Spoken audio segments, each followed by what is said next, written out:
দেশকে দ্রুত নির্বাচনের ট্র্যাকে উঠাতে হবে, এই কথা আজকে বলছেন মির্জা ফখরুল ইসলাম আলমগীর।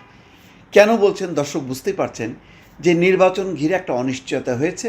কয়েকটি রাজনৈতিক দল অনেক অনেক শর্ত দিয়েছে, তার মধ্যে অন্যতম হচ্ছে স্থানীয় সরকার নির্বাচন আগে হইতে হবে।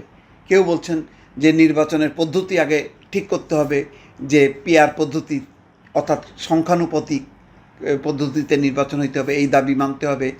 এবং এই দাবি নিয়ে অনেকে সমাবেশ করছেন এবং সামনের সমাবেশও আছে, জামাত ইসলাম সমাবেশ আছে, তাদের হলো স্থানীয় সরকারের নির্বাচনের আগে। তো ফলে এনসিপির দাবিও এরকম যে জুলাই ঘোষণা হইতে হবে, এটা হইতে হবে, ওইটা হইতে হবে। সব কিছু মিলিয়ে যে বিএনপির বাইরে যেই দুটি বড় রাজনৈতিক শক্তি আছে, জামাত এবং এনসিপি, তাদের বক্তব্যের কারণেই কিন্তু মির্জা ফখরুল ইসলাম আলমগীরকে এই কথা বলতে হচ্ছে যে দ্রুত দেশকে নির্বাচনের ট্র্যাকে উঠাতে হবে।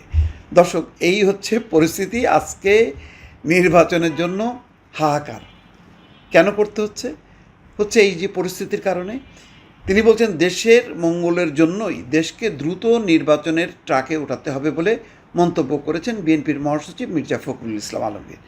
বুধবার তিনি নিউরোসায়েন্স অ্যান্ড হসপিটালে চিকিৎসাধীন বিএনপি চেয়ারপারসন উপদেষ্টা অধ্যাপক আব্দুল কুদ্দুস এবং অধ্যাপক সিরাজউদ্দিন আহমেদকে দেখতে যান মির্জা ফখরুল। এরপর তিনি সাংবাদিকদের সঙ্গে কথা বলেন। ফেব্রুয়ারিতে নির্বাচনের বিষয়ে একটি মহলের বিরোধিতা নিয়ে সাংবাদিকদের প্রশ্নের জবাব দিয়েছেন মির্জা ফখরুল ইসলাম আলমগীর। গণতন্ত্রের সবচেয়ে বড় শক্তি যদি কেউ থাকে সেটা হচ্ছে বিএনপি, এবং সবচেয়ে বেশি লড়াই করে থাকে সেটাও হচ্ছে বিএনপি।